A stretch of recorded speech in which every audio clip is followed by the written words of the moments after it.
বিশ্বনবীর স্ত্রী সাওদা এসে বলে, নবী, আমি আপনার কুমারী বউ আয়েশার ঘরে তরকারি নিয়ে গিয়েছিলাম, ঝোল নিয়ে গিয়েছিলাম। তরকারি দেওয়ার পরে আপনার স্ত্রী রেগে বলে, তরকারি দিলা কেন? আমি কি তরকারি রাঁধতে পারি না?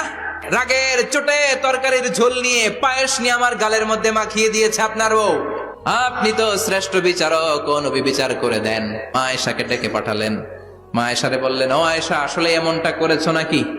মা এসে বলে, নবী, তখন আমার মেজাজটা বড্ড গরম ছিল, আসলে কাজটা ঠিক হয় নাই, আমারে ক্ষমা করেন। বিষ্ণু বললেন, আমার আদালতের রায় হচ্ছে কিসাস। সাউদাকে যেমনি তুমি পায়েস মাখিয়ে দিয়েছ, সাউদাও পায়েসের বাটি থেকে কিছু পায়েস নিয়ে আয়েশার গালে মাখো। সাউদাও বিশ্বনবীর রায় অনুযায়ী বাটি থেকে পায়েসের ঝোল নিয়ে মা আয়েশার গালের মধ্যে মেখে দিলেন। মা আয়েশা কি আর করবেন, হেসে দিলেন। সাইয়েদাতুনা সাউদাও হাসলেন, বিশ্বনবীও হাসলেন। আরশের উপর থেকে খুশি হয়ে গেল কে? আল্লাহ।